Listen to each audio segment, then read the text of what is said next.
my name is Tanishka and I'm currently in my fourth year. I'm from Dubai, UAE. So I went to Al Yafa High School and it is located in Dubai. So as an international student, I had two criteria as well looking for universities. The first one was I wanted to live in a city, and the second was I wanted to be in a program that was small and more closely knit.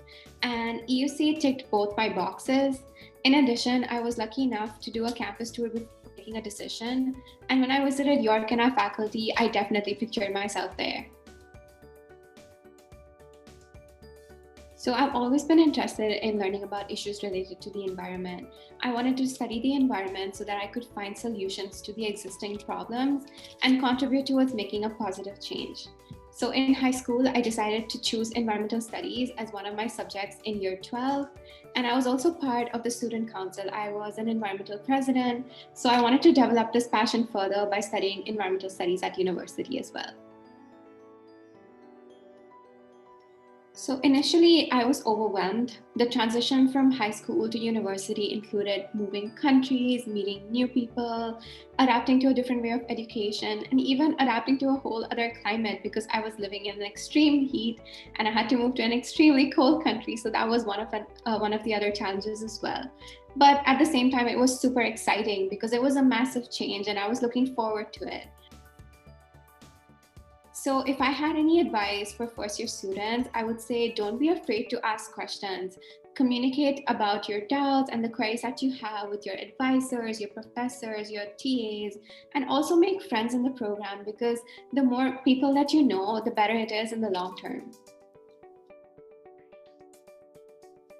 So I got help from the Learning Commons in Scott Library since it was my first time writing a paper that followed the APA format and I had no idea what it was.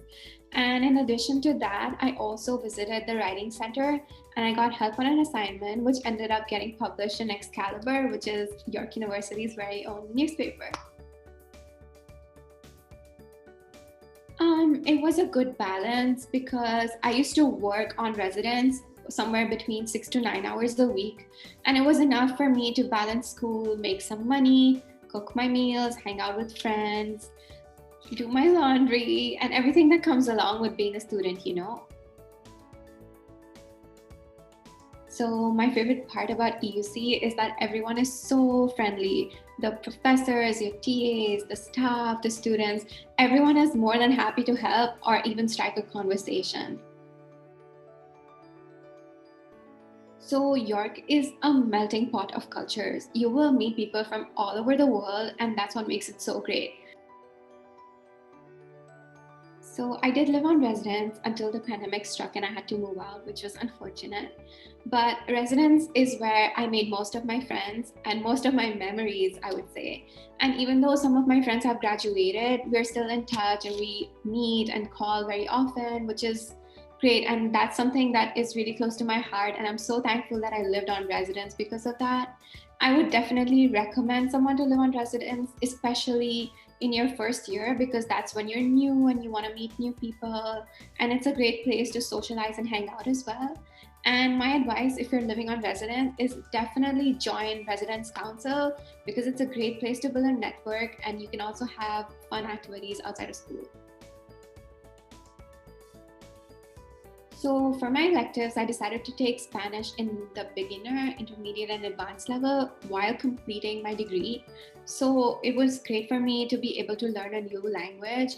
And if you complete all 3 levels, you also get a certificate, which is great to put on your resume. And it's also great to make new friends and meet new people and speak the same language that they speak. So far, my experience with online learning has been great because of the flexibility that it brings, because there's asynchronous and synchronous classes. So when it's synchronous, I have to adjust to the Canadian time zone, but when it's asynchronous, I have the flexibility to work in my time zone and complete my assignments whenever I get the time to do that. And it also helps me plan better with my time zone. So I think that's a great thing that was done for us when we moved to an online format due to the pandemic. I would say attend your classes and reach out to your professors and TAs via email or attend their office hours because that's really useful and I would highly recommend it. I want to be a professional urban planner, and I want to come up with solutions to make our existing cities cater to the needs of the population and make them more sustainable for future generations at the same time.